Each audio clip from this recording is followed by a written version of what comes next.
Bonsoir. Le 21 juin dernier, le Cameroun a observé un deuil national décidé par le président de la République en hommage à 17 soldats tués lors d'une attaque à Darak, dans l'extrême nord du pays.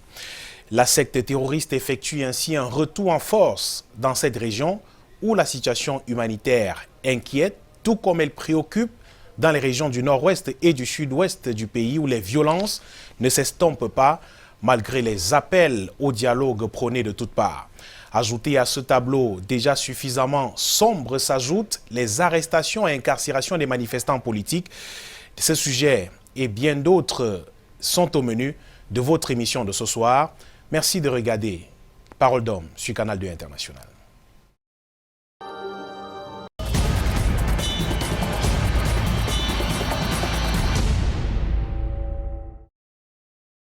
Bienvenue à Parole d'homme et l'invité de ce soir, c'est une femme, Maître Alice Com.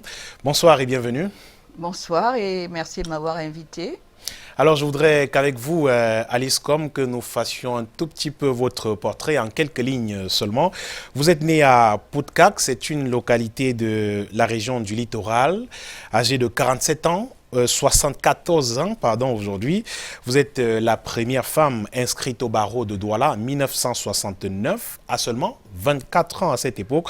Vous êtes présentée comme pionnière du barreau du Cameroun et engagée pour la défense des plus vulnérables. On peut citer, entre autres, votre combat pour la défense des femmes battues.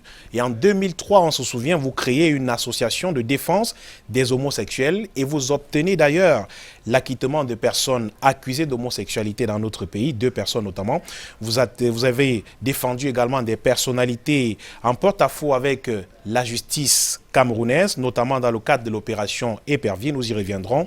Vous êtes sacrée africaine de l'année en 2012 par le New Yorker et lauréate en 2014 du prix des droits de l'homme par Amnesty International. Et ces dernières années, vous vous illustrez dans la défense de ceux que vous appelez les prisonniers politiques, notamment ceux arrêtés et incarcérés dans le cadre de la crise dans les régions du nord-ouest et du sud-ouest Cameroun, également des manifestants arrêtés dans le cadre des marches dites blanches organisées par un parti politique, le Mouvement pour la Renaissance du Cameroun. C'est bien moi. Voilà. C'est une partie de moi. Une partie de vous, effectivement. Mais suffisante. Merci. Pour qu'on sache que je suis effectivement un défenseur des droits de l'homme. Et un avocat, c'est vrai, c'est cela, et que je déteste les injustices, et qu'en fait, ce qui me motive jusque-là, c'est le fait que je vois de l'injustice partout autour de moi, et de la discrimination. Je voudrais justement qu'on rentre, Maître Alice Com, dans votre enfance pour tenter de comprendre cette hargne à toujours défendre les autres. Votre école primaire, vous la faites ici même à Douala? À Newbel. À l'école primaire de Newbel, ici. Ici même, oui. J'ai fait mon école primaire là-bas et je suis d'abord issue d'une famille nombreuse. Ma maman a eu à elle seule 11 enfants. J'étais la 3e, c'est-à-dire presque à mi-chemin. Donc j'avais des aînés, mais j'avais aussi la responsabilité des cadets. Alors très tôt, mes parents nous ont inculqué un certain nombre de valeurs, dont celle-là, celle de savoir qu'on a la responsabilité des plus petits et qu'on doit y veiller. De la même façon que les plus grands veillent sur nous. Donc, j'ai grandi dans cet environnement de valeurs partagées et de valeurs à responsabilité forte. Je pense que c'est pour ça que je n'aime pas la souffrance, je n'aime pas du tout, ni pour moi, ni pour les autres.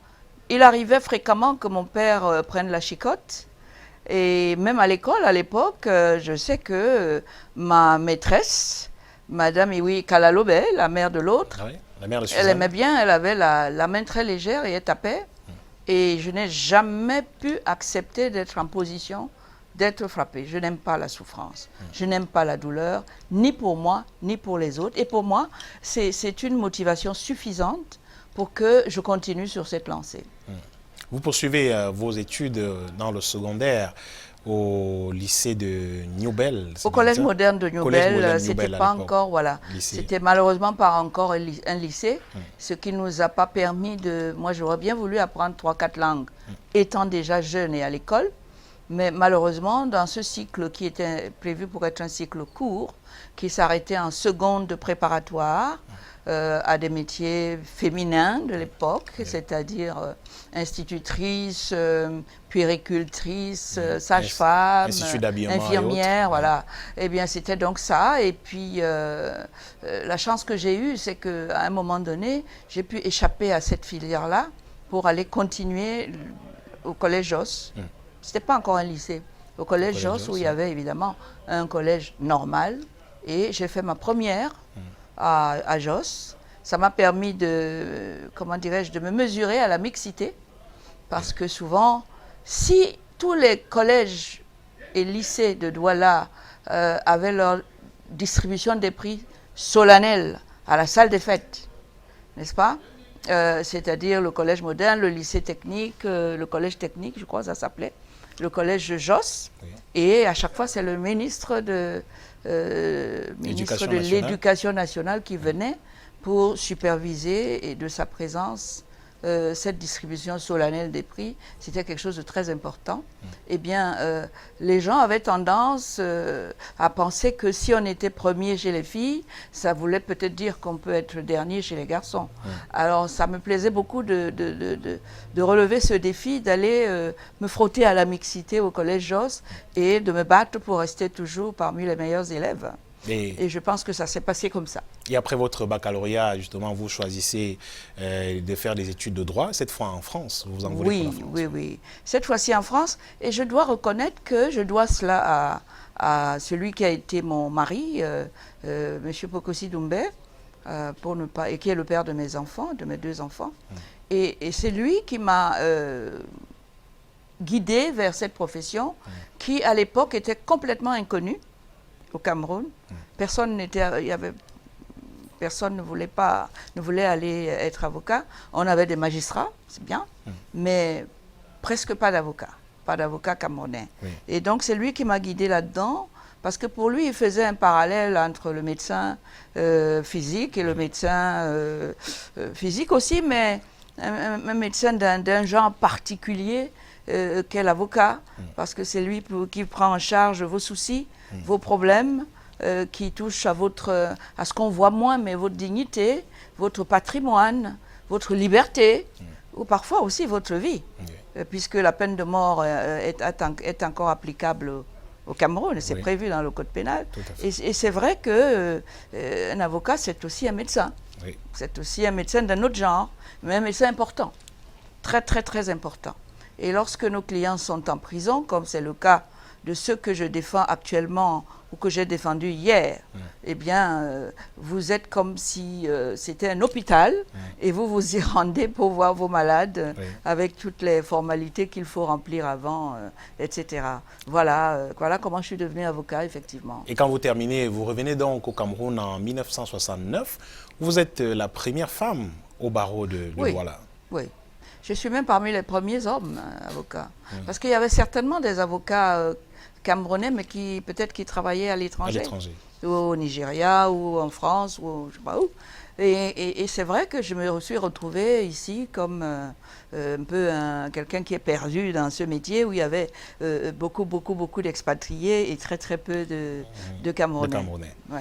Alors, je voudrais, vous l'avez dit tout à l'heure, Maître Alice Combes, que nous parlions justement de votre combat pour les souffrances, les inégalités et les discriminations. Vous commencez par la défense des femmes battues. Pourquoi ? Parce que ça s'est offert à moi à ce moment-là. J'ai eu des sœurs, des amis qui ont monté cette association de femmes battues et qui m'ont demandé de me joindre à elles. Et j'ai trouvé tout à fait naturel de le faire. Parce que les violences faites aux femmes étaient aussi tabous que l'homosexualité aujourd'hui, vous savez. Et à cette époque-là, c'est-à-dire qu'il y a, revenons à 1960, c'est-à-dire au millénaire passé, et au siècle passé, parce qu'entre-temps on est passé en l'an 2000, tout à fait. Eh bien, c'était parfois tout à fait naturel pour certaines personnes de corriger sa femme, de taper sur sa femme.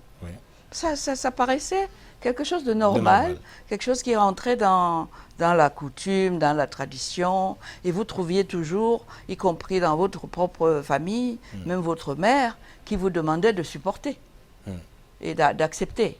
Et jusqu'à ce moment-là où on s'est rendu compte que ça ne pouvait pas continuer comme ça, il y avait des quantités de femmes qui étaient battues, qui devenaient infirmes, qui devenaient des handicapés, aveugles à force de coups, des trouées de coups, et quelquefois qui en mouraient, mais sous le silence total de tout le monde et indifférence de tout le monde. Est-ce que vous avez le sentiment, maître, que la situation a changé aujourd'hui en 2019?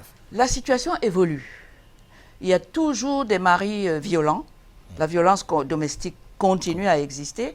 Mais je crois que de plus en plus de femmes ont conscience du fait que ce n'est pas normal, qu'ils ont atteint le statut de citoyen à part entière, avec des droits, et qu'il leur appartient de faire valoir ces droits lorsqu'elles se retrouvent devant cette situation-là. Il y a de plus en plus de femmes qui savent que la loi punit les violences, qu'elles soient conjugales, le mari n'a pas leurs droits, qu'elle a eu des droits, et qu'aujourd'hui, il y a des associations, il y a des avocats qui sont prêts à les écouter et à leur montrer comment, si elles le veulent, comment sortir de cet enfer. Parce que souvent, il y en a qui n'osent pas. Il y en a, parfois, c'est pour des raisons économiques. Si elle se plaint aujourd'hui et que son mari la jette dehors, elle ne voit pas trop là où elle va aller. Il y en a qui vous disent, c'est pour mes enfants. Mais il faut leur expliquer que vos enfants auront du mal à assumer leur situation d'orpheline si jamais c'est leur propre papa qui devient justement le meurtrier de leur maman. Donc, quelquefois, il faut savoir faire la part des choses. Et à ce moment-là, il faut les guider vers des sites ou des endroits où on peut les prendre en charge et même les assurer d'un minimum financier qui leur permet de prendre de bonnes décisions, pas de décisions forcées, parce qu'on ne sait pas où aller. Voilà. Aujourd'hui, je crois qu'il y a de plus en plus de femmes qui le savent. La prise en charge s'est beaucoup améliorée dans ce domaine-là, et il y a une évolution qui est certaine. Et je m'en réjouis personnellement beaucoup. Et dans les années 80, Maître Alice Combes, vous vous engagez dans la défense des jeunes victimes de violences policières. De quoi s'agissait-il exactement à cette époque-là? Eh bien, c'est toujours la même chose. La violence policière n'a pas non plus disparu. La violence d'État n'a pas disparu. Donc, à partir de ce moment-là, et compte tenu de ce que je vous disais, alors quand j'ai été informé d'un cas comme celui-là, eh bien, je m'engage, je fonce et je vais jusqu'au bout. Ça, c'est mon défaut. Je ne sais pas m'arrêter en chemin. Quand je m'engage à défendre quelqu'un que je vois dans la détresse du fait de quelqu'un d'autre, d'un tiers, c'est ce que je fais. Voilà, c'est un peu ça. Ça s'est présenté et je me suis engagée et je l'ai fait. Parlons à présent de votre combat pour la défense des minorités sexuelles. En 2003, vous créez la première association de défense des homosexuels à défaut. Et vous obtenez d'ailleurs en 2015 l'acquittement de 2 jeunes homosexuels dans un pays quand même où la pénalisation de l'homosexualité est actée. Comment ça s'est passé? Eh bien, parce qu'il faut que je vous dise que sur le plan purement légal, l'article 347, à l'époque, bis, qui punissait les rapports sexuels entre adultes consentants mais de même sexe, était un article complètement illégal. Parce que, savez-vous, ça existe des infractions qui sont illégales, c'est-à-dire des lois qui sont illégales, qui violent d'autres lois, qui leur sont supérieures. Et c'était parfaitement le cas de l'article qui, et ça l'est toujours d'ailleurs, l'article qui réprime l'homosexualité. C'est un article qui, normalement, ne doit pas et ne peut pas être appliqué. Parce que c'est très simple. Au départ, vous avez un code pénal qui est une loi qui contient un ensemble de comportements qui, une fois posés comme acte, cause un préjudice à autrui, à la personne d'autrui. Ça, c'est la définition de l'infraction. Quand vous posez un acte qui cause un préjudice à autrui, vous volez son pain, vous couchez avec sa femme, ça lui pose un préjudice puisque vous rentrez dans son patrimoine. et puis vous prenez ce qui ne vous appartient pas, sans son consentement, ni rien du tout. C'est ça un délit. Vous verrez que le délit d'homosexualité, il n'y a pas de préjudice. On ne cause de dommages à personne. Et puis, c'est un délit qui relève de la vie privée. À aucun moment, la vie privée ne peut être que sous la protection légale. Et souvenez-vous, quand il y a eu cette histoire de liste, ici en 2006, je crois, même le président de la République s'est mêlé, est monté au créneau pour dire, et ça c'était à l'occasion c'était le 10 février 2006, de la fête de la jeunesse, comme il le fait chaque année. Pour dire d'arrêter ça, messieurs les journalistes, que c'est une question qui relève de la vie privée, et il avait ajouté, et il a raison, la vie privée est sacrée. C'est-à-dire que la loi est là pour la protéger, pas pour la réprimer. Dès lors que cette vie privée, cet acte ne cause de préjudice à personne, c'est-à-dire que ce n'est pas un viol, ce n'est pas un acte sexuel avec un mineur, parce que le mineur, forcément, ne peut pas donner son consentement sur le plan légal, n'est pas... enfin, dès lors que vous le faites avec le consentement de l'autre, de partenaire, vous ne pouvez pas, en tant que juge, comment vous allez pouvoir motiver votre décision? Parce qu'il y a l'article, enfin, la loi ne s'applique pas comme ça, in extenso.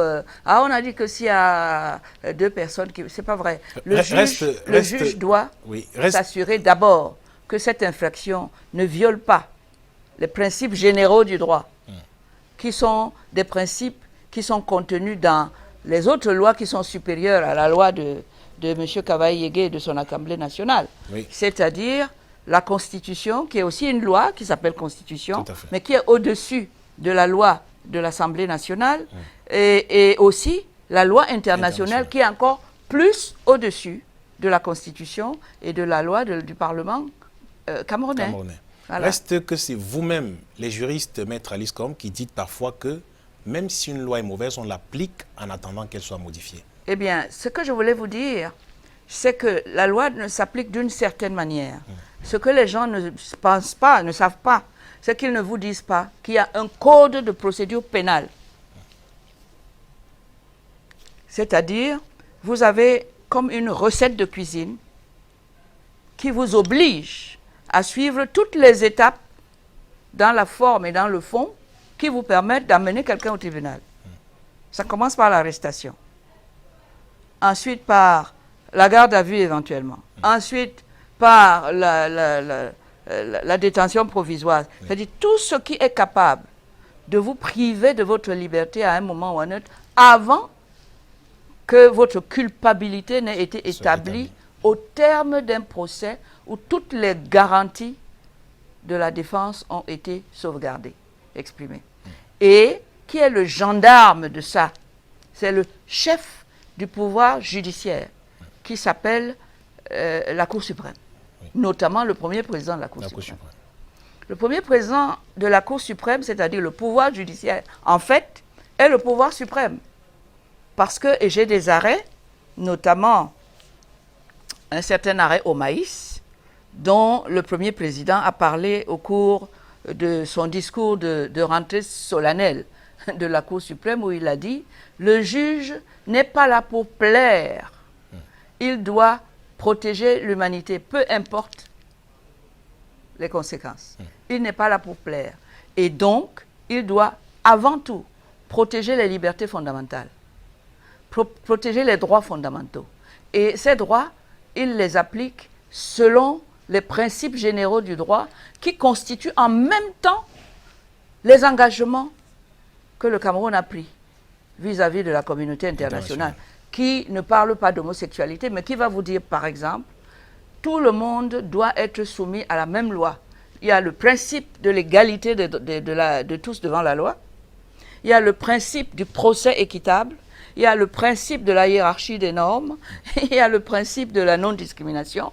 Et d'ailleurs, cela est rappelé dans le même code pénal, voté par le même Parlement, là où il y a l'article qui punit l'homosexualité, à l'entrée du code pénal, à l'article 2, qui vous dit, attention, quelle que soit l'infraction qu'il y a dans le code pénal, soyez vérifier d'abord qu'elle ne viole pas le principe de la hiérarchie des normes que le Cameroun s'est donné. C'est-à-dire vérifier d'abord si les principes généraux qui sont dans la loi internationale, les traités, c'est très important. Les lois internationales dont nous parlons justement, est-ce que ces lois autorisent la pratique de l'homosexualité, Maître Alice Kom? Non, je suis en train de vous expliquer que ça pose les principes généraux. Tout à fait. N'est-ce pas? D'accord. Et la motivation d'un jugement par le juge doit faire état de ça. Si moi, l'avocat, je dis que cet article-là viole les principes généraux du droit tels que l'inégalité, la discrimination, la non-discrimination, qui est contenue dans la Constitution. Quand on vous dit pas de discrimination, on n'a pas besoin de dire, je sais pas moi, ou quand on vous dit protégez vos minorités, on ne dit pas condamner une partie, parce qu'ils sont minoritaires. C'est impossible, on ne peut pas le dire. C'est ainsi que, dès si vous lisez le principe de la non-discrimination et du respect de la liberté comme valeur fondamentale, sont les deux premières phrases de la Déclaration universelle des droits de l'homme. À partir de ce moment-là, lorsque vous trouvez une loi qui a été votée sans tenir compte de ce principe-là, que dit la Cour suprême, qui est le juge suprême? Il dit à ses juges, je ne veux plus que vous appliquiez cette loi. C'est le président de la Cour suprême qui le dit. C'est le chef du pouvoir judiciaire qui le dit. Et on dit que la loi en question va tomber dans la caducité. C'est-à-dire que personne ne l'applique parce que quel que soit Alpha, vous l'appliquez, on va chez à la Cour suprême casse tous les arrêts. Donc, c'est pour que les gens sachent que ce n'est pas parce que le pays est comme il est, mais les décisions de la Cour suprême qui ont été rendues en chambre réunie, le président lui-même est là, ce sont des lois plus fortes que toutes les autres lois, parce qu'ils vous empêchent d'appliquer les peines qui sont dans le code pénal. Que dites-vous de la position? Est-ce que mon explication est claire? Parce que je veux vraiment que ça soit compris comme ça. Que dites-vous, Maître Kom, de la position de l'Église qui estime justement que cette pratique est une pratique d'un autre genre qui ne doit pas du tout être acceptée? Vous savez très bien aussi qu'il y a un autre principe de la séparation de l'Église et de l'État. Vous choisissez votre Église. Peut-être à l'intérieur de la paroisse ou à l'intérieur de la congrégation, vous avez accepté les lois de l'Église. Mais moi qui ne suis pas là dans cette Église, les lois de l'Église ne me sont pas opposables. Les seules lois qui sont les mêmes pour tous, ce sont les lois qui sont votées à l'Assemblée ou les lois qui sont les traités ou la Constitution qui s'imposent à tout le monde. Et c'est pour ça, et c'est la loi du président de la République. Parce que ça constitue l'engagement que le Cameroun prend devant ses pairs de la communauté internationale. Et n'oubliez pas que cet engagement est matérialisé après une élection par la prestation solennelle du serment de celui qui dit « je vais appliquer ces principes-là ». Vous comprenez? Et ça devient un engagement très fort. Un engagement qui peut conduire le Cameroun au banc de la communauté internationale avec toutes les conséquences qu'on connaît. Ce n'est pas aussi simple que ça. C'est pour ça que lorsque vous avez épuisé toutes les voies de recours ici dans un procès donné, eh bien à ce moment-là, c'est le Cameroun qui va être traîné devant les juridictions internationales. Parce que là-bas, vous allez très facilement établir que le Cameroun ne respecte pas ses engagements internationaux, puisque vous aurez une décision définitive ici, pour bien montrer que c'est ça la position du Cameroun.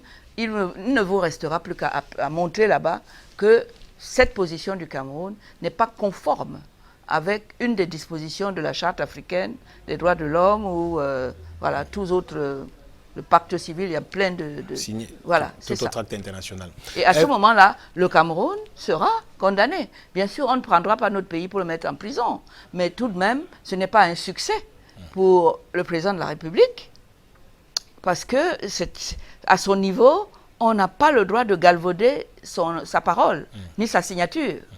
On n'a pas le droit de dire « je le jure » et de commettre un parjure. Vous savez, dans d'autres pays, des pays qui sont beaucoup plus émancipés que nous, mentir seulement aux représentants du peuple, comme, rappelez-vous l'affaire Kennedy, ce n'était même pas une affaire d'État, mais parce qu'il a menti au peuple. qu'il a mis là et qu'il doit respecter, ben, il n'était pas loin de l'impeachment, c'est-à-dire évacuation. Mais d'autres avant lui ont subi ça. Parce que finalement, le peuple, c'est la plus haute autorité du pays. Et c'est devant lui que le président de la République, le mandataire de ce peuple, prête serment. Et il n'est pas bon que le président de la République d'un pays viole sa parole. Parce qu'il a besoin de la confiance, non seulement de ce peuple, pour exercer sa mission, eh oui, mais également de la confiance de la communauté internationale que lui-même sait qu'il va appeler à un moment ou à un autre pour l'aider pour ci, pour l'aider pour ça, etc. Voilà. Avez-vous le sentiment, Maître Alice Combes, que depuis que vous menez ce combat pour la protection des minorités sexuelles, vous êtes effectivement suivi? Les gens comprennent où est-ce que vous voulez les mener exactement? Oui, j'ai fait beaucoup de progrès. Ils ne sont pas encore visibles. Et ces progrès-là, je voulais les faire surtout sur le plan judiciaire. Parce que les gens disent, il y a la loi, il faut l'appliquer. Ce n'est pas vrai, on n'applique pas la justice n'est pas là pour appliquer n'importe quelle loi et n'importe comment, parce que la loi a été votée. Cette loi peut très bien être mauvaise. Modifié, oui. Et oui, et elle ne peut pas servir au tribunal. Parce que quand vous allez au tribunal, vous devez viser une loi pour que le juge voit si la loi a été bien appliquée et que la personne n'a pas causé un préjudice en brisant, en violant la loi. Donc on reviendra toujours là. Et si le juge suprême de la Cour suprême, dans certaines conditions, c'est-à-dire les chambres réunies, ont pris une position de principe en disant par exemple, vous ne devez pas, monsieur les juges de la Cour d'appel, vous devez motiver vos décisions en veillant à ce qu'une loi nationale qui viole les principes généraux du droit, c'est-à-dire les engagements que le président de la République a pris vis-à-vis de l'étranger, soit respectée. Vous ne l'appliquez pas. J'ai des arrêts comme ça. Et bien évidemment, les arrêts de la Cour suprême ne sont pas à la portée de tout le monde. Mais ça, c'est la réalité de ce que devient une loi qui est mal appliquée et qui cause et qui rate l'effet pour lequel elle a été votée. Sortons de ce sujet, Maître Alice Combes. Je vous propose de parler à présent de l'opération Épervier. Je le disais d'entrée de cette émission, vous avez défendu les anciennes ponctes du régime, aujourd'hui en délicatesse avec la justice de notre pays. Vous êtes partie des défenseurs, vous faites partie justement des défenseurs des droits de l'homme qui ont toujours pensé que certains dossiers dans cette opération Épervier étaient simplement des dossiers d'épuration politique, plutôt qu'un combat lancé pour lutter contre les détournements de deniers publics. Oui, vous savez, j'étais parmi les personnes qui ont été applaudir quand le président a déclaré qu'il allait lancer la chasse à ceux qui détournent la fortune publique. Et qu'il allait combattre la corruption et les détournements de deniers publics. J'étais parmi les premières, je me rappelle à l'époque, je crois que votre télévision était encore là-bas à l'ONCPB. J'ai monté 11 étages. Ce jour-là, je crois que j'étais sur le plateau avec Joseph-Antoine Bell pour dire bravo, Monsieur le Président, nous serons là pour vous accompagner. Parce que c'est important. Lorsque j'ai eu à intervenir dans des procès précis, en exécution de cette volonté du président de la République, je me suis rendu compte à quel point on était éloigné de la vision qui nous avait été donnée par le chef de l'État par rapport à la protection de la fortune publique. Rien à voir. On a l'impression que c'est ou ça, mettre les gens en prison, ou l'état de droit. C'est combattre la corruption, mais au détriment de l'état de droit. Ça ne peut pas être acceptable. Dans tous les dossiers, maître? Enfin, les dossiers que je suis, vous avez défendu, oui. Je peux vous en parler. Je vais vous dire aujourd'hui que Marafa, Fotso ont été condamnés fermes après M. Atangnamé-Bara. Mais tous les deux dossiers avaient pour base le détournement de la somme de 39 millions de dollars destinée à l'achat de l'avion présidentiel. Sauf que M. Atangnamé-Bara, qui a été secrétaire général à la présidence, mais après Marafa, Lui, il avait été poursuivi pour tentative de détournement de cet argent. Et il a été condamné avant Marafa et Fotso. Je crois que vous voyez déjà, à partir de la chronologie, que ça ne peut pas tenir. Parce que M. Atangnamebara ne peut pas avoir tenté de détourner un argent qu'on va dire plus tard que Marafa a détourné complètement, c'est-à-dire avant son arrivée. On n'a même pas besoin d'entrer dans le dossier. Il faut simplement voir pourquoi M. Atangnamebara a été condamné. C'était pour la tentative de détournement de 39 millions de dollars destinés à l'achat de l'avion présidentiel. Donc, à partir de ce moment-là, si vraiment il a tenté de détourner cet argent, ça veut dire quoi? Ça veut dire qu'il l'a trouvé quand Marafa partait, puisque Marafa était là avant lui. Ça veut dire que cet argent était là. Ça veut dire du coup que M. Marafa ne peut pas être condamné avec M. Fotso pour avoir détourné cet argent. Sinon, on n'aurait pas condamné son successeur d'avoir tenté de détourner l'argent. C'est ou l'un ou l'autre. Ou on libère M. Atangnamebara. Malheureusement, il a été jugé définitivement avant Marafa et Fotso. Donc, je n'ai même pas besoin de rentrer dans les détails. Vous avez présenté ces faits devant le tribunal. Comment? Vous avez présenté cet état de choses devant le tribunal, justement. Et qu'est-ce qui vous est revenu? Je sais que moi, je n'ai pas défendu M. Atangnamebara dans ce dossier-là, qui est passé avant moi. Avant, oui. D'accord? Oui. Parce que quand on arrive maintenant pour l'autre... Marafa? Oui. Et Yves-Michel Fotso. Et Yves-Michel Fotso connaît tellement. Déjà, les faits ne tenaient absolument pas. Vous savez, vous ne pouvez pas détourner quelque chose que vous n'avez pas détenu. C'est-à-dire qu'il faut que vous ayez l'argent pour le détourner vers une destination qui n'est pas celle qu'on a prévue, c'est-à-dire les caisses de l'État. Bon. Alors, l'article 181 du Code pénal qui punit les détournements de données est clair. Celui qui obtient, détient des sommes d'argent ou qui appartient à l'État ou à ses démembrements. Voilà. Donc, le premier élément, il faut que vous prouviez que j'ai obtenu cet argent, que je l'ai eu à ma disposition. Or, les 39 millions de dollars étaient logés dans les comptes de la SNH à Paris. Et c'est le ministre de l'économie et des finances qui l'a dit à l'audience, qui a donné l'ordre, évidemment sur très hautes instructions certainement du président de la République, de virer cet argent à travers M. Moudiki. Ça, ce sont des faits. Alors, cet argent, on a dit de le virer à l'ordre de quelqu'un. C'est-à-dire, ça passe de la banque de la SNH à la banque de cette personne. Qui a dit, je l'ai eu. J'ai eu cet argent. Je n'en demandais pas tant d'ailleurs. Moi, je m'attendais à ce qu'on me fasse des lettres de crédit. Parce qu'on m'avait dit que le Cameroun n'a pas d'argent et que le Cameroun est sous ajustement structurel.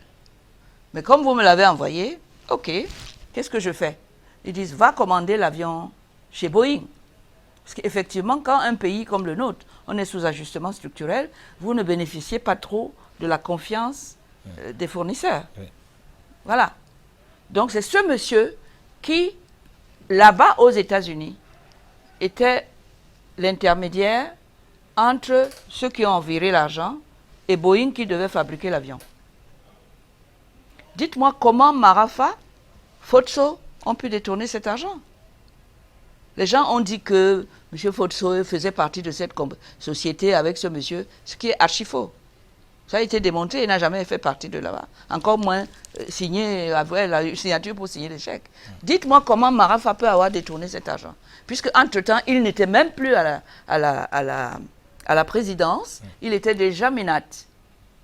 Non seulement il était déjà minate, mais le ministre de la Finance est venu à l'audience pour dire qu'il ne sait même pas si Marafa est là-dedans. Il ne peut pas rendre compte à un Marafa.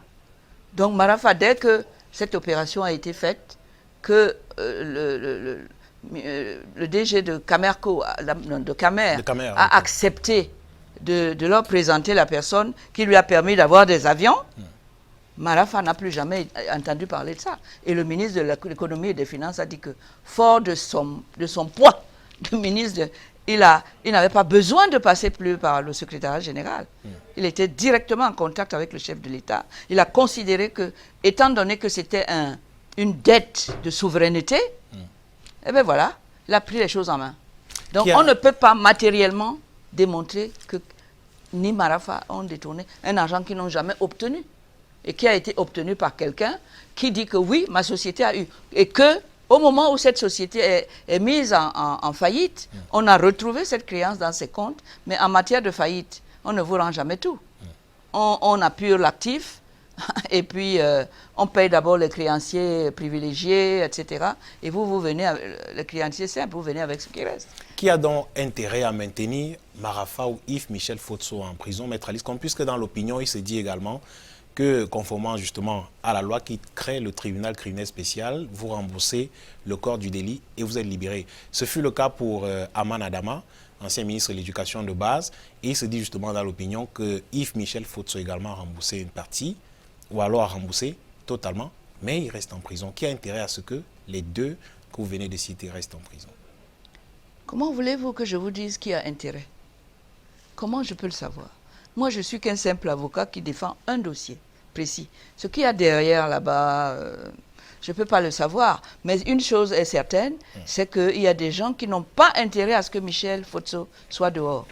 Et il y en a d'autres aussi, peut-être pour des raisons économiques, parce qu'à un moment donné, tout le monde a su ici que Michel Fotso a gagné un procès contre l'État de Guinée équatoriale, des centaines de milliards. Vous savez, ça peut attirer des convoitises et des appétits.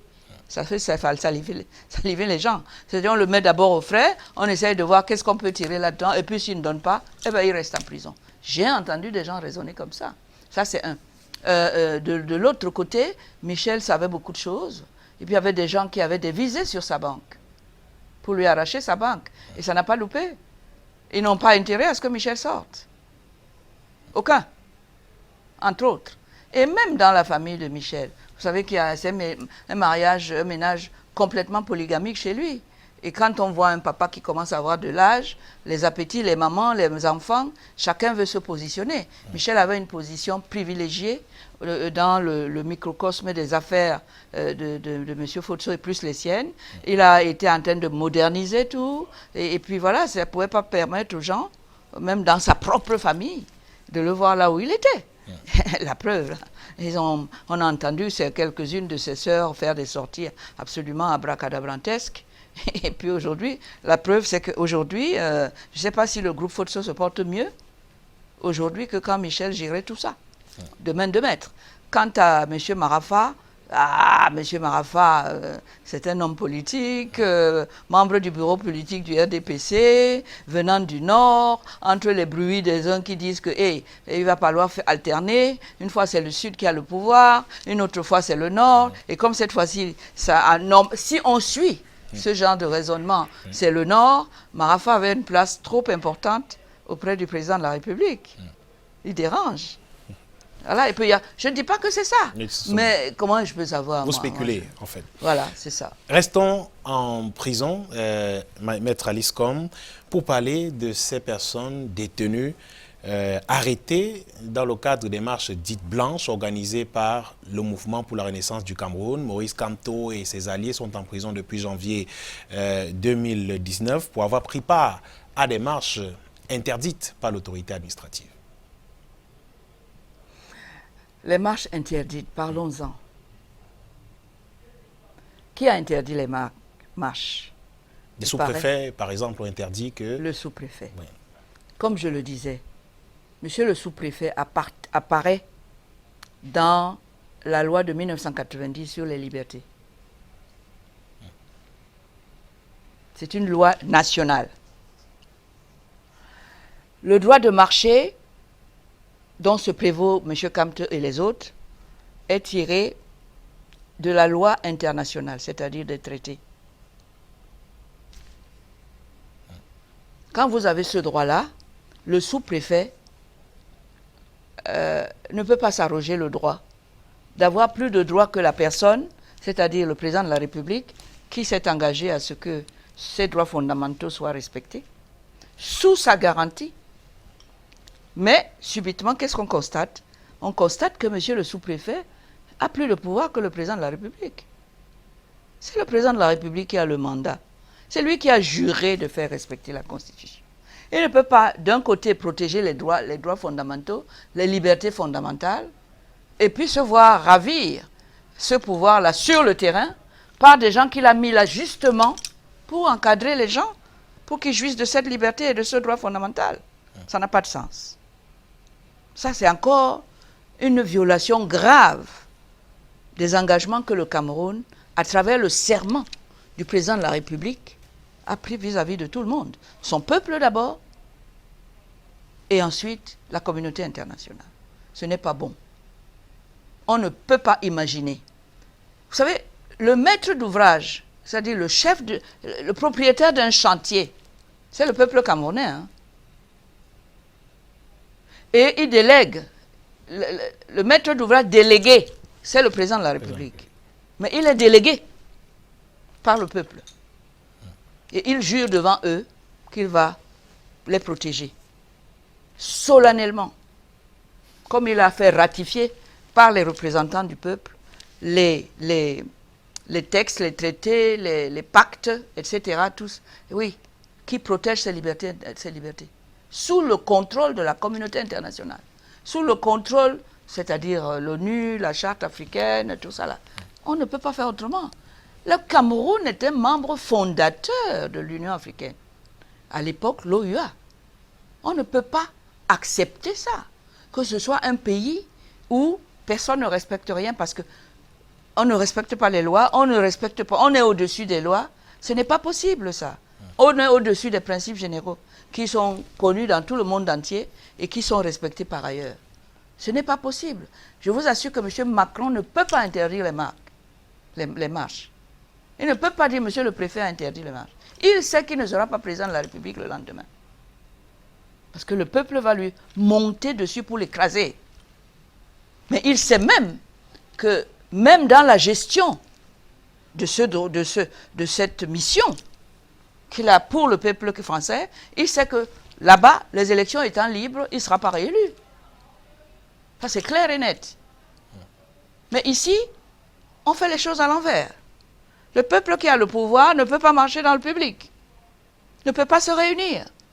Il y a un des ouvriers de la plus basse échelle que le président a nommé là pour l'aider à satisfaire le peuple et à respecter son serment, et qui s'appelle le sous-préfet, qui est là en permanence, qui s'est arrogé des droits supérieurs à ceux que le président lui-même a vis-à-vis de son peuple.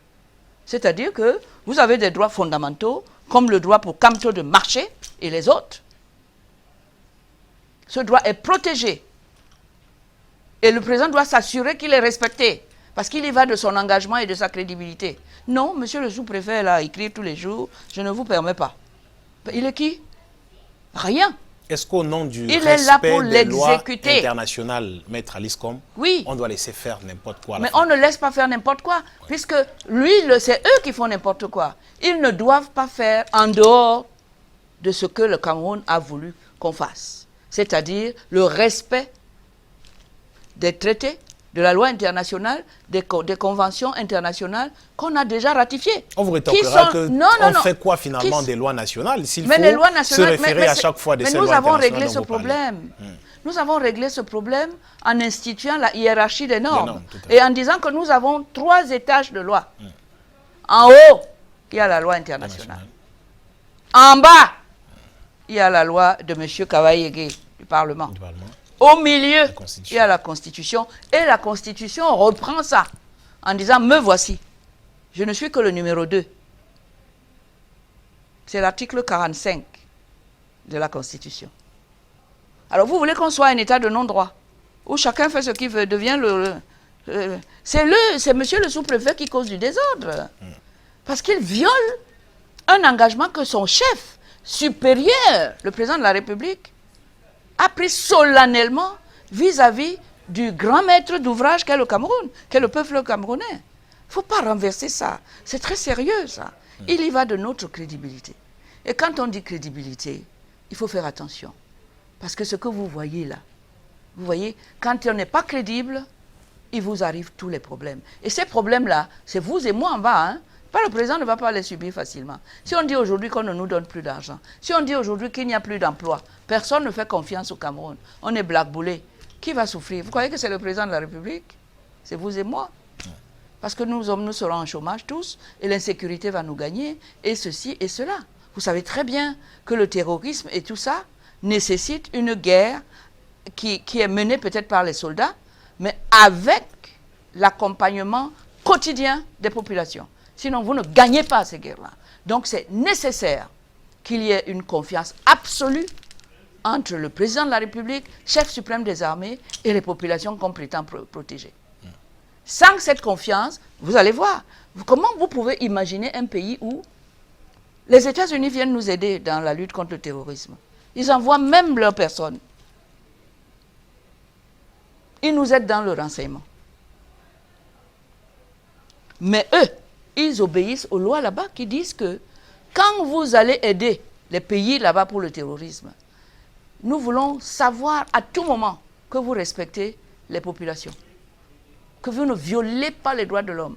Sinon, on vous retire la permission d'aller là-bas. Jamais de la vie. Ils nous ont retiré, les gens. Vous voyez qu'on tombe beaucoup là, nos enfants qui sont soldats. Et ce ne sont pas les bandas canis qui ont dit que voilà, on va...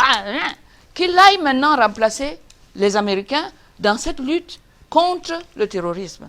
Moi, je suis convaincu que l'absence des Américains à nos côtés va accroître le nombre de morts. Et que nous ne devons pas nous transformer en croque-morts. C'est-à-dire que c'est quand ils sont tombés qu'on va venir dire « faisons le deuil ». On peut éviter ça. On reparlera de la lutte contre le terrorisme tout à l'heure. Mais Maître Alice Com, vous défendez justement Maurice Kamto et les autres alliés arrêtés, mais est-ce que Maurice Kamto n'a pas commis une erreur en s'autoproclamant vainqueur de l'élection présidentielle au lendemain du 8 octobre dernier? Mais qu'est-ce qui empêche? Il y a un principe ici, c'est la liberté d'expression. Qu'est-ce qui empêche M. Kamto? La loi justement dont nous parlons depuis tout à l'heure dispose justement que c'est Elections Cameroun ou alors le Conseil constitutionnel qui proclame les résultats de l'élection présidentielle. Il a proclamé et alors? Il a violé la loi. Il n'a violé aucune loi.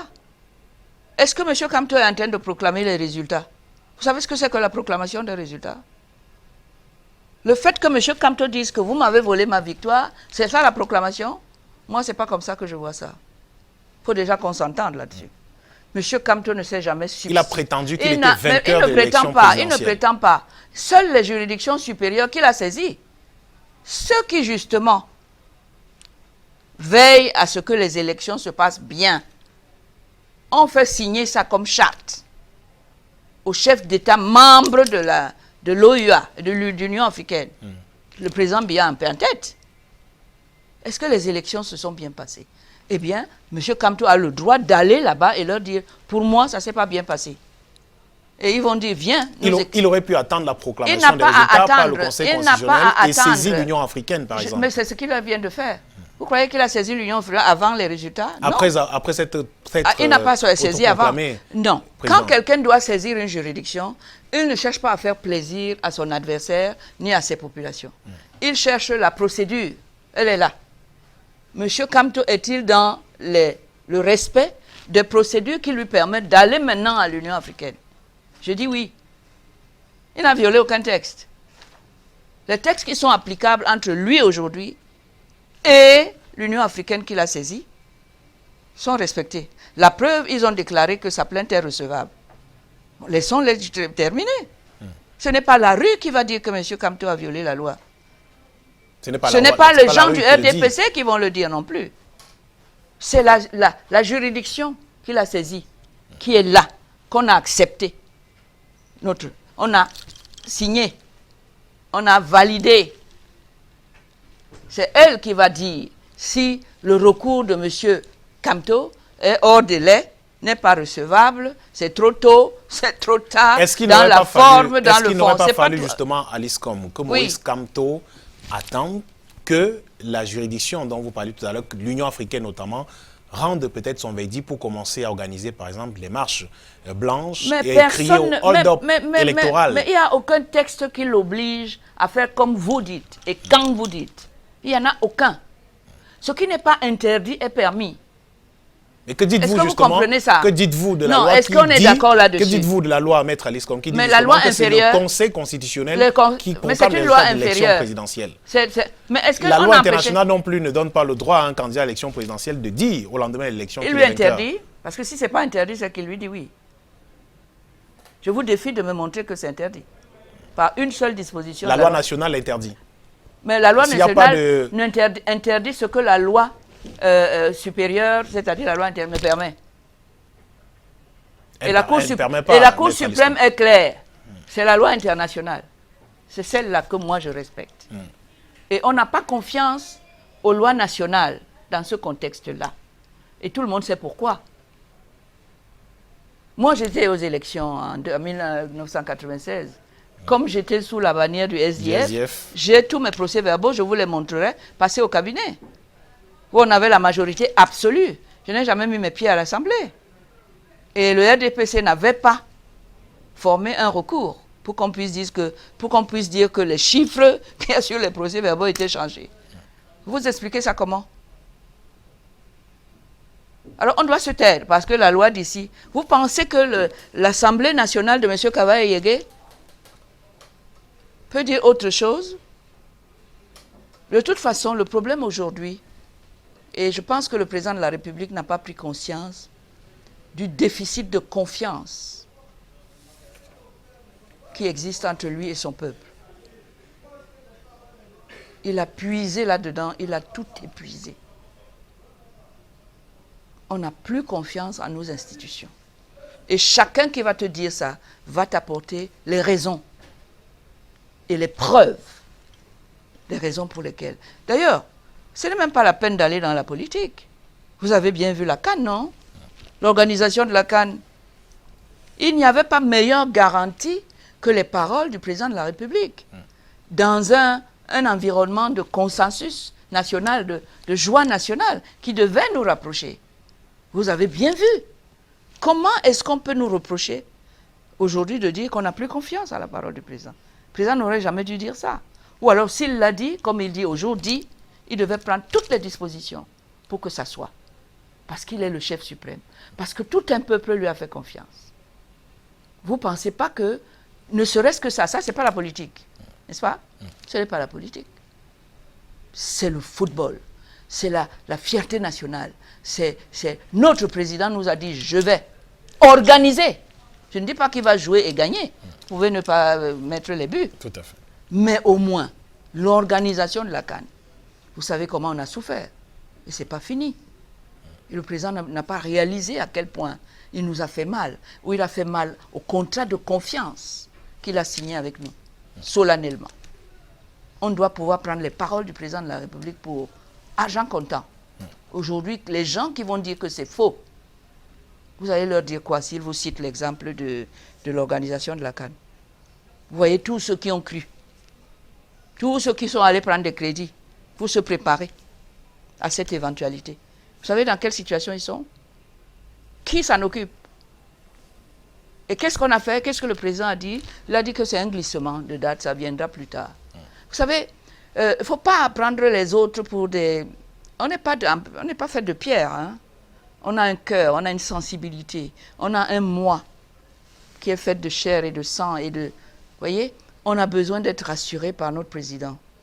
Puisqu'on lui a fait confiance, on lui a donné un mandat. Il a prêté serment que ce mandat sera exécuté selon ce qui est écrit.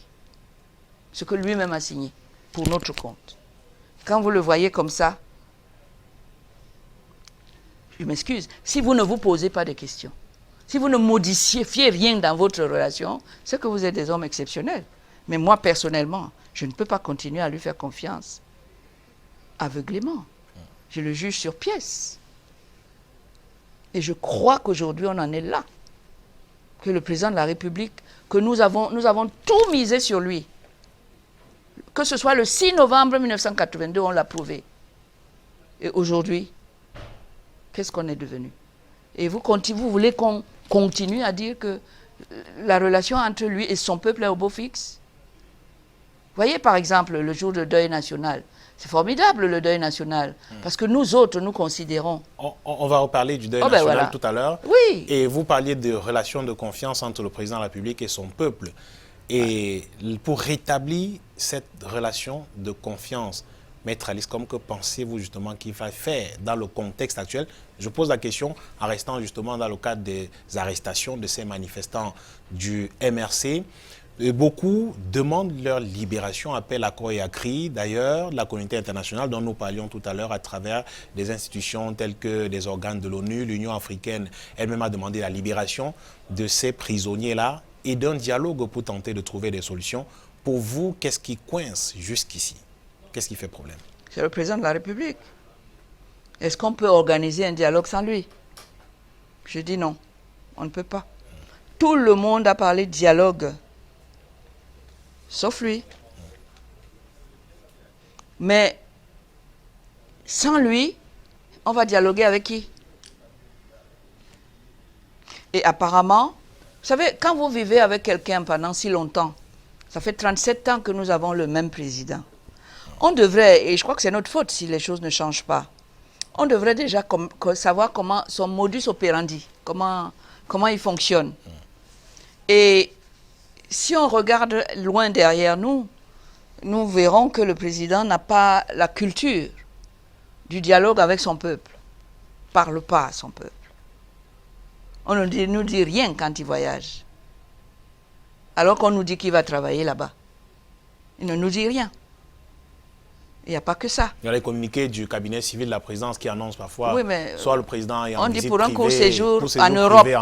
On ne vous dit même pas le ça pays. Ça suppose que ce n'est pas un non, travail. C'est un acte de mépris vis-à-vis de celui qui vous a donné sa confiance et qui vous a donné ses voix et qui vous a mis là où vous êtes. Et si vous prétendez que vous allez en Europe pour négocier pour lui, la moindre des choses, c'est de dire je m'en vais, je vais rencontrer et ceci ou cela. Parce que ça nous donne confiance, ça nous donne espoir que peut-être il y a quelque chose qui arrive pour nous. Même après le bris de confiance qu'il y a eu avec la Coupe. Mais s'il ne dit rien du tout, il continue comme par le passé. Le mépris total pour son peuple. Parce que c'est comme ça que moi, personnellement, je prends ça comme ça. C'est un mépris incroyable. Vous savez, même dans un couple, si votre mari ne vous dit jamais ce qu'il fait, il ne vous dit jamais où il part, quand il part, combien de temps il va rester, pourquoi il part, vous allez voir que votre couple va en prendre un coup. C'est la moindre des choses. Quand on a de la considération pour quelqu'un, à plus forte raison, si on aime bien ces personnes-là, la moindre des choses, c'est communiquer. Or, le président de la République n'a jamais montré qu'il aimait communiquer avec les siens. Jamais. Et le dialogue, ce n'est pas dans ses habitudes.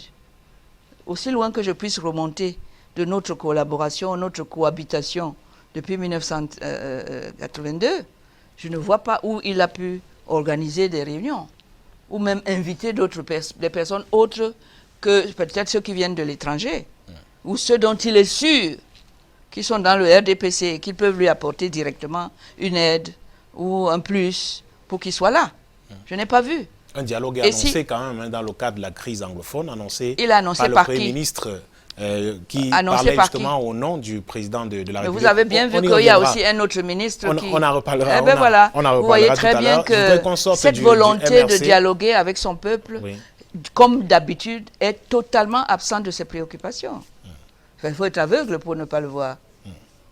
Alors, lors de l'élection présidentielle, je vous suggère qu'on reste justement dans cette élection, Maître Alice Combes. Avant la présidentielle 2018, on vous a vu très active autour de l'association VAS, entendez Women Voters and Sons, pour appeler les femmes et les jeunes à s'inscrire sur les listes électorales, mais vous n'avez pas été très suivi dans ce projet. Qu'est-ce qui s'est passé? Ah non, j'ai fait inscrire beaucoup de gens. Je peux vous donner une lettre de l'ECAM qui dit que... Qui vous apportait son soutien pour la campagne. Comment? Qui vous apportait son soutien pour la campagne d'inscription. Je ne peux pas inscrire sans l'ECAM. Tout à fait. Dis donc, moi, j'organisais mes inscriptions de manière publique Et je voulais envoyer comme message à l'électeur qu'il est le roi et qu'il mérite qu'on aille l'inscrire là où il est. OK? Ça, c'est la première chose. Deuxième chose, j'avais un autre message, c'était que c'est un pouvoir d'élire, de voter. Ce n'est pas qu'un droit, ce n'est pas qu'un devoir, c'est un pouvoir. Le pouvoir d'être celui qui a nommé le premier d'entre nous tous, c'est-à-dire le président de la République. Ouais. Et que je voulais m'assurer que les gens le savent, qu'ils ont un pouvoir redoutable. Le pouvoir de dire non, je te licencie. Non, c'est toi que je vais recruter. C'est ça, quand lui-même, l'élu de demain, va dire le pouvoir est au peuple souverain. Mais je sais que beaucoup de gens dans les quartiers ne savent pas ce que ça veut dire. Et à cette occasion, je leur expliquais que rien ne doit les empêcher d'exercer ce pouvoir le jour dit. C'est-à-dire ne pas aller choisir, voter, élire, recruter le président de la République. C'est leur décret. Ce jour-là, ils sont en haut. Normalement, le président doit venir leur réclamer leur suffrage. En leur demandant, votez-moi, refaites-moi confiance, redonnez-moi le pays, je vais vous, avec un programme. Quel bilan, justement, normalement peut-on faire de Alors, cette campagne? La première fois, nous avons fait autour des marchés de... Marché central, par exemple. Central. Oui.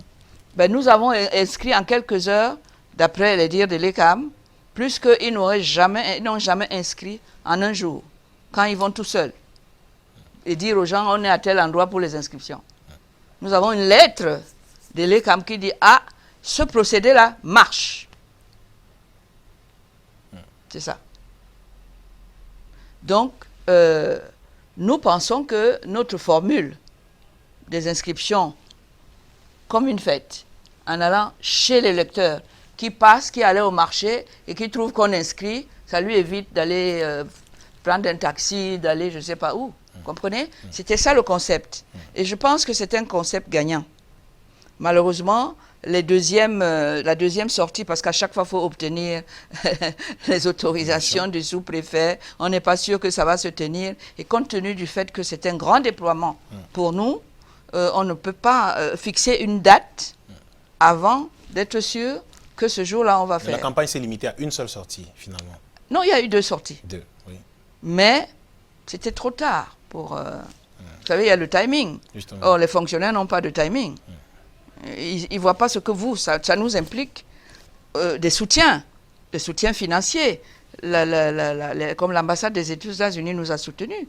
Parce qu'ils ont dit qu'ils sont là pour aider à booster la démocratie dans notre pays. C'est ça leur lettre de créance. Tout à fait. Le Donc, CPP également. Ils nous ont accompagnés. Pardon? Le CPP également vous a soutenu dans ce... Oui, beaucoup. Nous avons eu le PURS. Oui. On a fait ça avec les partis politiques, on a fait ça avec 11 millions de jeunes. Oui, on a fait un travail vraiment collectif, parce qu'au-dessus de tous les clivages, et ça a été un succès. Et j'allais justement vous poser la question, Maître Alice, comme le VAS soutenait quel parti politique lors de l'élection? Non, le VAS, non, on ne prend pas position. Vous savez, on ne prend pas position. On dit aux gens, préparez-vous à signer le décret de nomination du futur président de la République. Pour cela, il vous faut un papier, et il vous faut une plume, et il vous faut ça. On leur apprend ça. Mais on ne prend absolument, on ne donne aucun mot d'ordre. Et justement, je ne veux pas qu'on tombe dans l'erreur du parti au pouvoir ou de l'administration qui pense que nous, les organisations de la société civile, nous ne sommes pas des partis politiques. Nous sommes là pour aider l'élu à faire ce qu'il a promis de faire, notamment à respecter les droits de l'homme, qui sont au cœur de sa mission. Comprenez? Nous n'avons pas vocation à être élus, à prétendre à une élection, non. Et je ne veux pas soutenir quelconque candidat. Ni soutenir, nous-mêmes prétendre. On n'est pas candidat. Parce que pour être candidat, il faut être investi par un parti politique. Certains y ont vu la formation d'un parti politique ou bien d'une Mais ils ont tort de voir ça. Mais ils voient vraiment pas loin. Hein. On n'est pas un parti politique. Pas du tout. Une comme moi, je n'ai pas du tout la prétention de briguer encore un poste électif, rien du tout. Ça ne m'intéresse pas. Donc je ne peux pas être l'adversaire de Biya. Je ne peux pas être une menace pour lui.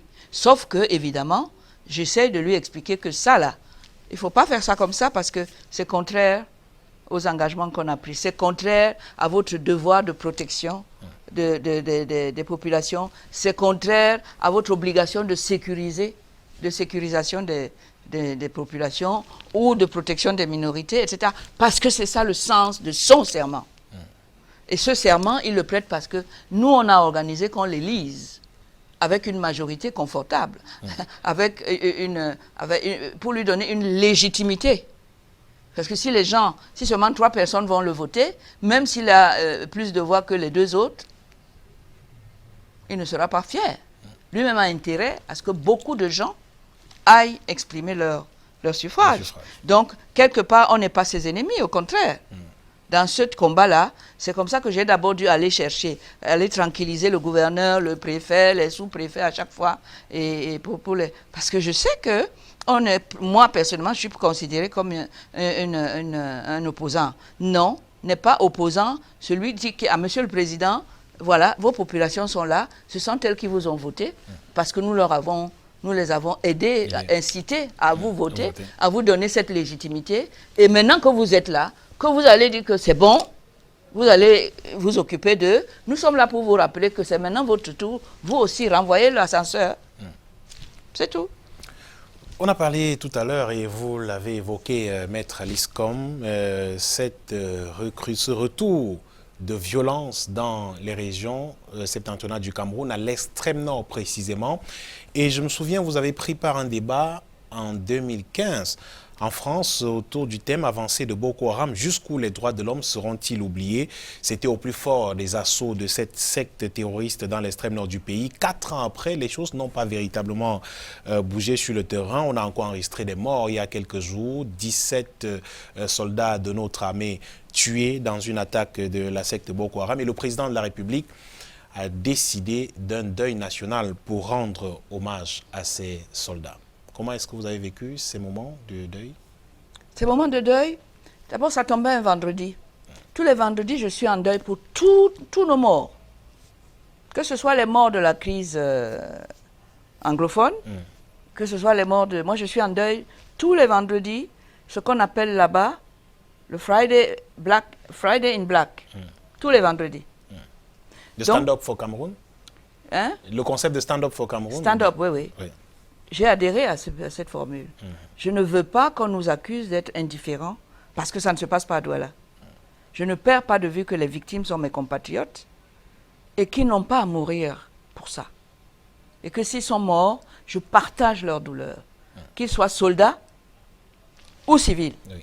Parce que les deux méritent la protection de la même personne.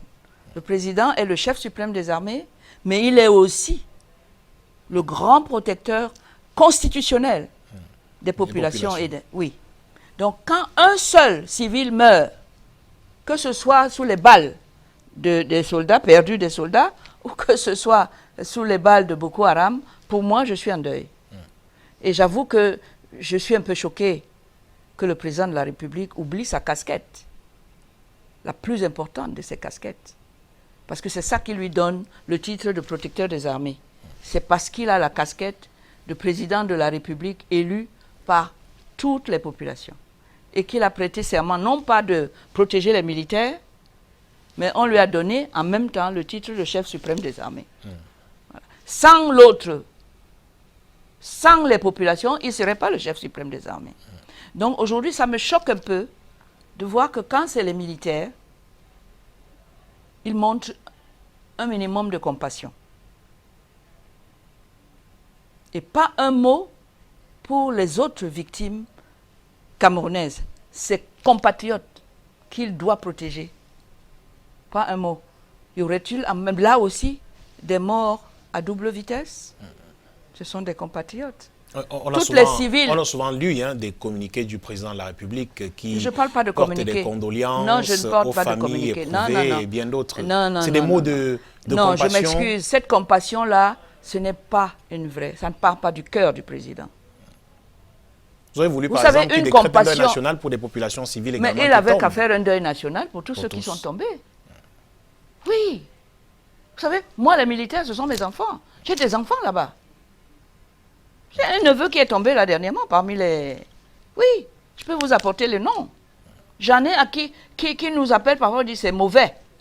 Et qu'on soutient moralement. C'est pour ça que je suis contre cette guerre-là. Et surtout celle du nord-ouest ou du sud-ouest. Parce que ce n'est pas un étranger qui a fait cette guerre-là. Vous avez vu que pour l'extrême nord, tout le monde était derrière le président. Parce que c'est pas des Camerounais en principe. Parce qu'on est attaqué de l'extérieur. Par contre, ici, nord-ouest, sud-ouest, c'est nous. C'est des gens qui ont le droit d'attendre de la protection suprême du président de la République. Et oui. Et quand je vois ça, décrète pour les soldats, etc., c'est bien. Mais je dis que ce n'est pas suffisant. Ce n'est pas juste. Il n'y a pas d'égalité. Il y a beaucoup de civils là qui n'ont rien fait, au nord-ouest et sud-ouest, qui ont subi les affres de cette guerre qu'il a lancée là-bas, contre nos compatriotes et nos enfants. Il faut qu'il y pense. La goutte de sang de chaque Camerounais compte au même niveau. Il y a un Camerounais qui tombe, un civil, on doit dire non, au même moment, de la même manière. On doit à chaque fois, en tant que grand-père de tout le monde, protecteur de tout le monde, on doit montrer une égale compassion. Sur le sujet de Boko Haram, justement, la communauté internationale, à votre avis, se montre-t-elle assez réactive pour combattre cette secte terroriste à l'extrême nord du Cameroun et qui a ses excroissances jusqu'au Nigeria, effectivement? Vous savez, je pense que vous êtes comme moi, vous écoutez les gens parler, les Camerounais parler. Boko Haram ne peut pas, ils ont dit que le Boko Haram ne veut pas nous dépasser. Pas d'ingérence. Ou alors s'il y a ingérence, aidez-nous à tuer les gens, à repousser l'ennemi, mais pas d'ingérence de quoi? Et quand vous entendez le président de la République dire qu'il est un mendiant de la paix, il va mendier auprès d'où? Quand vous mendiez, vous êtes un mendiant, vous exigez quelque chose de celui qui jette son billet dans votre chapeau? Il ne faut quand même pas exagérer. Il faut être cohérent. Si vous n'avez pas pu, vous dites vous-même que vous ne pouvez pas faire la paix avec les vôtres, à l'intérieur du pays, vos compatriotes, qui vous ont élus pour les protéger. Vous ne pouvez pas. Vous allez chez les autres pour mendier la paix, et vous dites à haute voix, oui, mais pas d'ingérence. Après ça, vous voulez que les gens viennent nous aider ou nous donner quelque chose? Est-ce que c'est logique? Est-ce que c'est cohérent? Est-ce que ça ne dénote pas une panique? Ou un niveau de... je ne sais plus. Non. Il faut être responsable. Si nous voulons que l'étranger intervienne, il y a une manière de le faire. Mais on ne peut pas donner l'ordre à quelqu'un, qu'on dit, on vient te mendier la paix. Toi, tu ne peux pas faire la paix chez toi. Le président n'a même pas compris que dans le code pénal, il y a un délit qu'on appelle mendicité. Non, et qui se définit... mendiant de la paix, c'est pas... Non, mendiant. Ah non, non, je m'excuse. Sens littéral du terme. Mendiant de rien du tout, parce que le texte dit que vous êtes un mendiant qu'on doit condamner si vous ne pouvez pas obtenir, si vous ne pouvez pas travailler pour obtenir ce que vous allez mendier. C'est une expression imagée pour dire qu'il est un apôtre de la paix. Il n'a pas dit apôtre. Attendez. Le président de la République n'est pas un enfant. Il est même très intelligent. Il a fait de très grosses études. Et il a une expérience de 37 ou 40 ans au pouvoir. Il doit avoir l'habitude des mots. On les pèse. Je suis un mendiant de la paix. Tu ne peux pas faire la paix chez toi avec tes compatriotes. Tu vas la mendier chez qui? Chez qui? Quand les Américains parlent, tu laisses Banda Kani venir dire que tout ce qu'il a vomi là, devant des amis. Le Camerounais aujourd'hui ne sait même plus qui est l'ami et comment on se comporte avec un ami. Il y a une différence entre un comportement amical. L'amitié, c'est quelque chose de très noble. Mais il faut entendre parler des Camerounais contre les amis dont on sollicite tout. toute l'aide. Alors, donc, le président a fabriqué, pendant 37 ans, des mendiants, un peuple de mendiants. Vous mendiez l'eau, vous mendiez la paix, vous mendiez la santé, vous mendiez tout. C'est pas ça. Mais non, mais les mots ont leur poids. Attention, surtout venant de lui. On ne dit pas ça. Et ce sont les mêmes qui viennent te dire, on vient alors te dire, fais la paix. Nous, on est là, on va t'encadrer. Va dialoguer avec tes gens. Il ne fait pas. Alors, ce mendiant de quel pays veut? Si on vient lui dire, tu as mendié la paix, je vais te dire comment on fait. Je viens t'aider. Voilà. Il ne fait pas. Vous voyez, tout ça, à mon avis, vraiment, c'est regrettable. Je n'aimerais pas que mon président à moi donne de lui et donc de nous une telle image. Franchement. C'est quelqu'un dont je veux exiger des autres le respect absolu pour un sage. Pour le moment, je ne peux pas l'exiger des gens. Partons de l'extrême nord, Maître Alice Com, pour nous rendre dans les régions du nord-ouest et du sud-ouest, pour dire un mot sur la crise dite anglophone dans ces deux régions du Cameroun. Plus de 3 ans qu'elle perdure. Pourquoi la solution tarde tant à venir, à votre avis? Écoutez, le président de la République est au centre. Vous avez vu des tentatives du clergé. Vous me parliez d'église tout à l'heure. All Anglophone Conference. Vous savez très bien par le cardinal Toumi, que le cardinal Toumi a tout fait. Tout fait pour être un apôtre de la paix.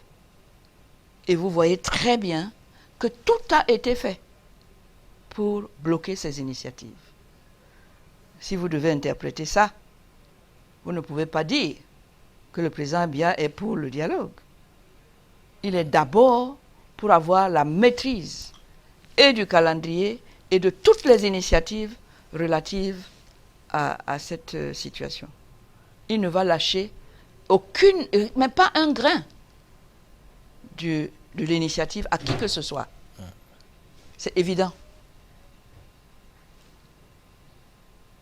Il faut que lui, il ait la maîtrise totale et permanente de l'agenda. C'est lui qui dit quand et comment, quand il est prêt. Et comment. Et les initiatives, c'est lui qui les prend. Il va les prendre en fonction de ce qu'il veut. Et surtout en fonction de sa maîtrise totale de la situation en termes de décision, en termes d'action, tout le temps. Mais ce qu'on a appris du Premier ministre Joseph Dion-Ngouté il y a quelques semaines, c'est une bonne nouvelle quand même, non? Lui qui annonçait la Moi, je ne tenue suis pas là pour les dialogue, nouvelles. Je suis là pour les actions. Et qui disait justement parler au nom du président de la République. Je ne crois pas du tout. Je ne crois pas. C'est pas assez pour moi pour que je ne mentionne même pas ça. Parce que le Premier ministre... Vous ne croyez pas pourquoi? Mais il y a un autre Premier ministre qui était là-bas, avant lui. Oui, Philippe Moyan. Et alors? Il a fait quoi? Il est de là-bas, hein? Au moins officiellement, on n'avait pas entendu un membre du gouvernement. Il n'y a pas d'officiellement. Moi, je veux du concret. Non. Moi, je veux du concret. Je n'en suis plus à dire, il a fait des déclarations. Des déclarations, on en fait tous les jours. Je vous ai parlé de la CAN, non?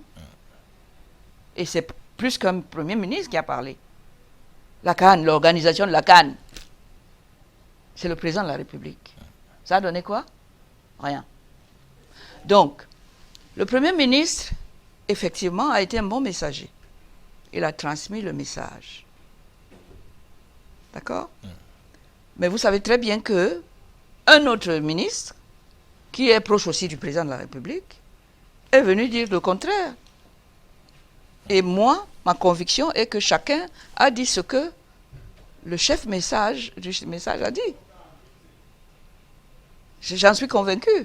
Je ne vois pas M. Atangandji en train de dire ce qu'il a dit à Mondovision, s'il ne l'a pas entendu du patron. Donc du président. Pardon? Donc du président. Bien sûr. Il a combien de patrons? Il a surtout le président. Puisque lui-même reconnaît qu'il ne peut pas dire ce que le Premier ministre a dit. Parce que ce n'est pas lui son vrai patron. Puisqu'il a dit le contraire de ce que le Premier ministre a dit. Donc il ne reconnaît pas que le Premier ministre est son patron. Enfin, c'est comme ça que moi j'analyse ça. Mais dans un recadrage, quelques jours après, certains membres du gouvernement Quel est le membre du gouvernement? Je dis que la pensée peut-être du ministre quel est le membre du gouvernement? Et qu'on s'en tenait justement à ce que le Premier ministre a dit, c'est-à-dire qui a dit ça? Un dialogue dans les jours à venir. C'est le président seul. De nombreux membres du gouvernement qui les membres de quel gouvernement? Par après. Lesquels? Ils ont quoi de plus que le M. Atangandji? Ils ont la proximité que M. Atangandji a avec le président relativement à cette affaire du Nord-Ouest-Sud-Ouest. Moi, je ne crois pas. Moi, je crois que M. Atangandji a l'oreille du président, qui lui a donné un mandat spécial pour le règlement de cette affaire. Et on le voit à la manœuvre. Quel intérêt aurait donc le président de la République à dire une chose et dire son contraire par rapport à par exemple, ça peut lui permettre de vous donner des petits os pour les débats. Pendant ce temps, le temps passe. Et la pression baisse. Oh, il peut avoir 10 000 intérêts pour ça. Ne vous inquiétez pas, il sait ce qu'il fait. Moi, je suis convaincu qu'il sait ce qu'il fait. Mais toujours est-il que c'est le seul président de la République qui peut mettre un terme à cette cacophonie pour fixer son peuple sur ce qui est vraiment, sur ce qu'il veut vraiment. Et puis qu'on puisse, ça fait partie des choses qu'il peut commencer à faire pour ramener la confiance. Mais vous admettez avec moi que la confiance ne peut pas revenir lorsque déjà, juste au niveau de l'annonce, des prémices d'une volonté de dialoguer avec son peuple, vous voyez que là, ça commence comme ça. Qu'est-ce que ça donne? Des débats à la télé, des bavardages, etc. Pendant ce temps, la pression est tombée, il voyage, il va revenir, et puis vous serez encore là. Et vous n'aurez jamais la vérité, puisqu'il ne parlera pas. Chacun va dire non. Le ministre X a dit que c'est plutôt le Premier ministre. Qui ne sait pas que, théoriquement, le Premier ministre est quand même le chef du gouvernement. Mais qui ne sait pas que le vrai gouvernement, c'est celui de la présidence. Si vous ne le savez pas, allez sur le terrain, vous verrez bien. Alors, quand on joue à un jeu à demi-teinte, où on dit oui aujourd'hui par la bouche de X et demain on dit non par la bouche de Banda Kani ou de je ne sais pas trop qui, parce que chacun parle, voilà, ou de mon confrère Maître Momo ou je ne sais pas trop quoi, eh bien, ça vous amuse, ça amuse la galerie, vous perdez du temps là-dedans. Et la perspective d'un vrai dialogue sincère auquel tout le monde va croire et qui est appelé à résoudre réellement un problème va s'éloigner. Et les gens tombent tous les jours. Et les déplacés se multiplient tous les jours. Parlons justement de la situation humanitaire sur le terrain, Maître Alice Sekom. Le réseau des défenseurs des droits humains en Afrique centrale, dont on nous a oublié de mentionner au départ que vous êtes le président du conseil d'administration, a fait beaucoup de descentes sur le terrain, notamment dans le nord-ouest et le sud-ouest de Cameroun. Quelle est la situation humanitaire sur place en ce moment? Elle est catastrophique, vous vous en doutez. Vous doutez bien qu'elle est complètement catastrophique. C'est ce qui explique que cette fois-ci,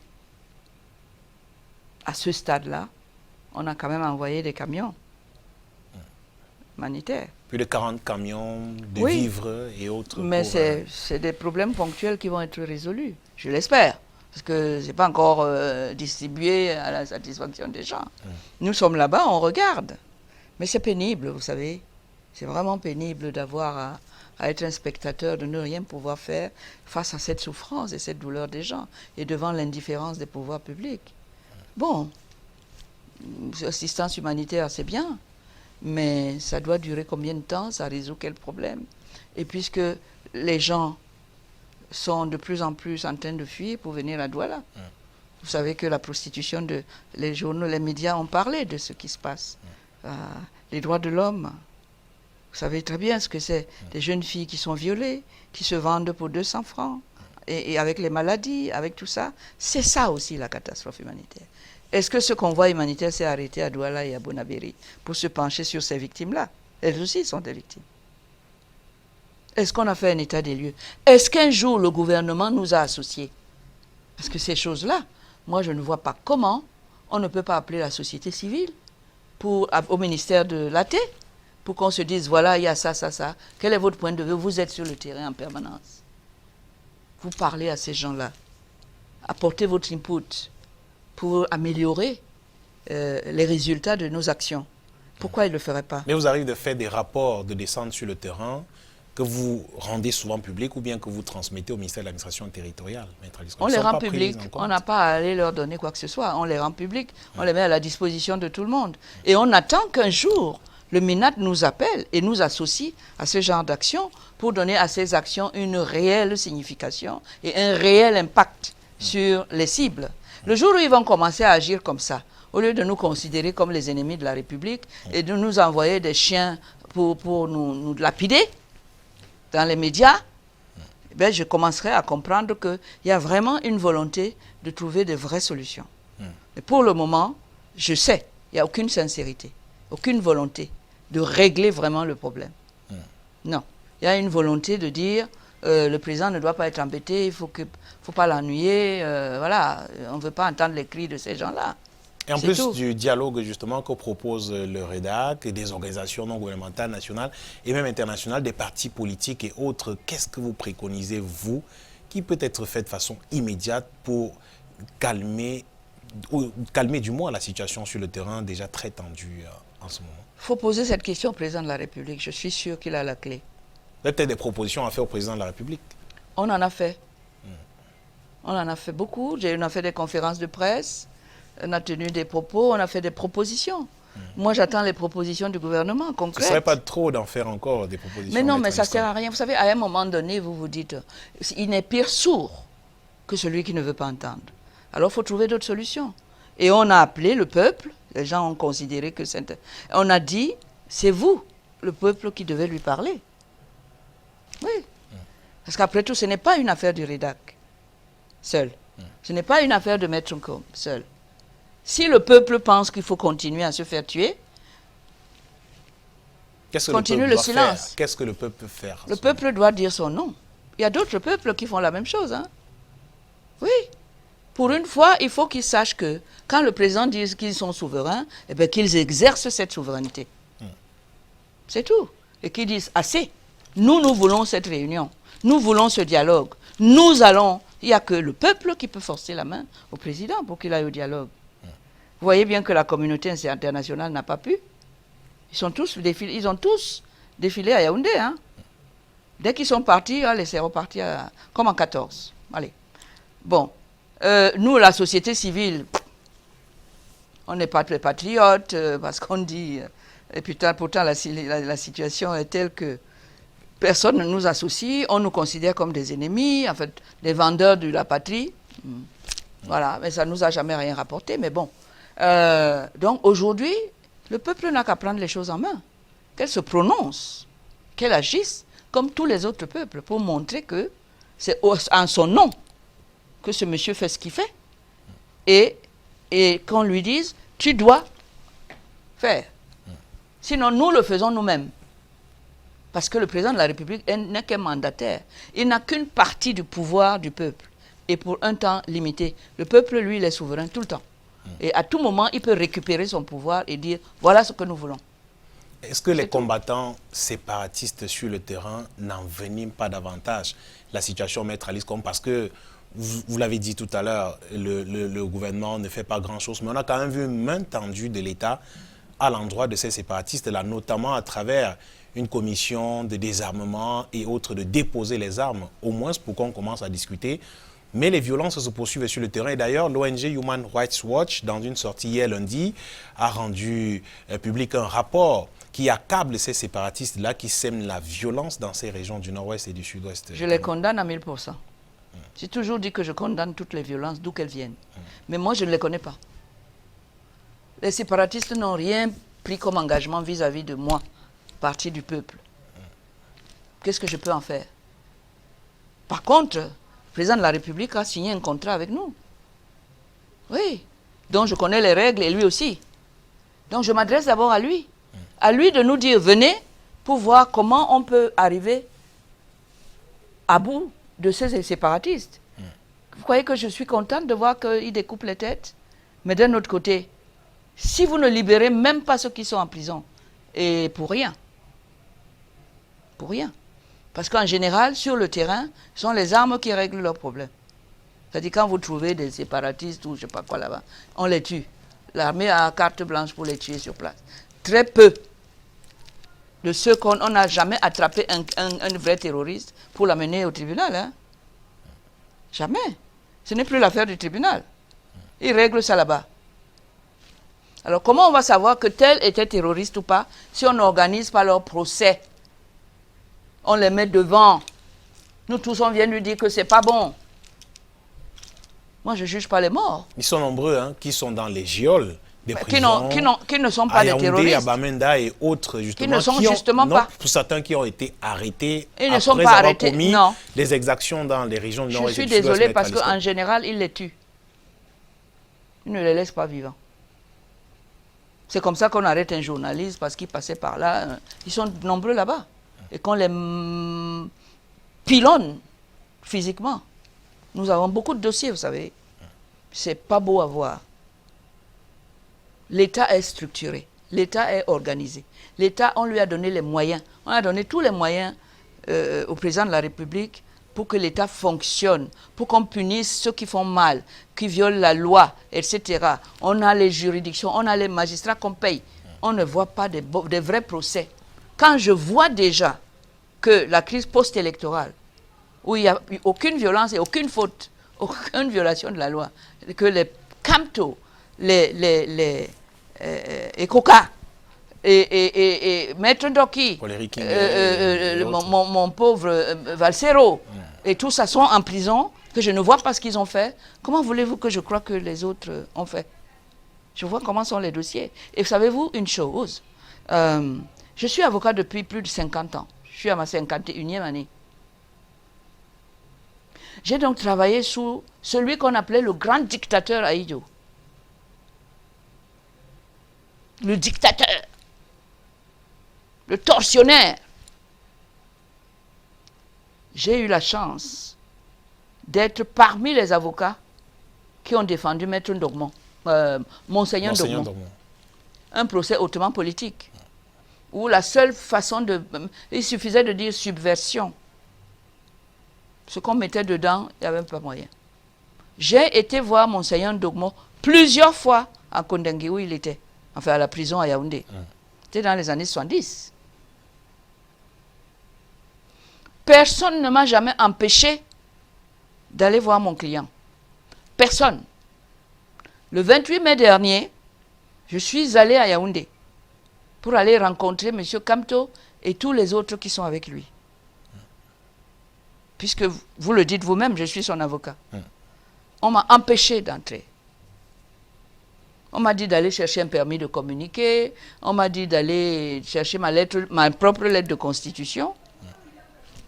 Il y a un préalable quand même pour être admis à la prison et rencontrer. Pas les avocats. Pas les avocats. Non, le code de procédure est clair. L'avocat peut aller voir son client parce qu'on va travailler.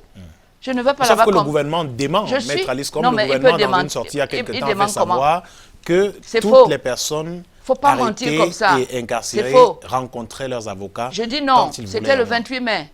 Faites l'enquête. Je ne suis pas là pour mentir quand même. Voyons. On m'a empêché d'entrer. J'avais ma carte professionnelle d'avocat. J'avais la force de la loi, le code de procédure pénale. Il dit que l'avocat peut aller tous les jours voir son avocat. C'est-à-dire la loi lui a donné le permis de communiquer. De 6h à 18h.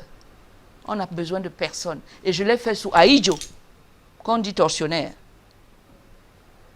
Et je l'ai fait sous Biya jusqu'au 28 mai. Et parce que c'était Camto et autres. On m'a empêché d'entrer. Je n'ai pas besoin de... Ma lettre de constitution, c'est une lettre. C'est vous-même, l'avocat, qui dit, Monsieur le Président, ou Monsieur, je suis constitué. Je dis, donnez-moi le papier, je vais vous faire une lettre de constitution. On m'a dit non. Il faut passer par le tribunal militaire. Non, le tribunal militaire doit valider ma lettre de constitution. Que c'est commencé comment? Quelle est la loi? Et je ne les ai pas vus. Je suis parti d'ici à 2h du matin. Je ne les ai pas vus. J'ai immédiatement signalé. J'ai appelé le juge d'instruction du tribunal militaire. Il m'a dit qu'il est à l'audience. Je lui ai fait une lettre que je peux publier dans les journaux bientôt. Vouloir me dire que c'est... Il ne vous a pas répondu jusqu'ici? Il aura du mal à me répondre. J'ai simplement dit que je reviendrai. Et que la prochaine fois, j'espère qu'il ne me mettra pas, il ne m'empêchera pas de travailler. Vous connaissez la devise du Cameroun, paix, Travail patrie. Voilà. Le travail, là, c'est pour seulement eux. Moi, je ne dois pas travailler. Vous l'imaginez? Vous imaginez où on en est? C'est la terreur aujourd'hui. C'est la Gestapo. Au pire moment de l'histoire hitlérienne. Moi, on m'empêche d'entrer, aller voir mes clients, parce qu'ils s'appellent Camto. Je n'ai jamais eu ça de toute ma carrière. Jamais. Si on en arrive là, il faut vous inquiéter, vous tous là. Cette façon d'interdire aux gens de travailler. Cette façon d'interdire l'avocat de travailler. Or, la loi oblige quiconque passe devant la Cour suprême d'avoir un avocat. Vous comprenez le rôle de l'avocat dans la famille judiciaire. Auxiliaire de justice. Et sous un régime démocratique, parce que le président a apporté la démocratie, c'est une honte. Je n'ai pas encore commencé à en parler. J'attends qu'on me refuse la deuxième fois. Parce que j'ai honte de ça. Vraiment. Merci, Maître Alice Com, d'être venu. Le temps imparti pour cette émission est arrivé à son terme. Oui, le temps est vite passé. On ne l'a pas vu passer, malheureusement. Je vous dis merci d'avoir accepté cette invitation dans cette émission de Parole d'Homme. Vous m'avez donné l'occasion de partager avec vos téléspectateurs mon point de vue et ma vision sur la situation difficile que nous vivons aujourd'hui, sans horizon, sans rien du tout. On ne sait rien de ce qui va se passer demain. Mais une chose est sûre, à force de tirer sur la corde raide, on finit par le casser. Il ne faut pas en arriver là. Et on a tout pour ne pas en arriver là. Que le président vienne mendier la paix à son peuple, on va la lui donner. Merci, Maître Alice Com. Cet entretien est à présent terminé. Je vous dis merci d'avoir suivi et à très bientôt avec un nouvel invité. Bonsoir.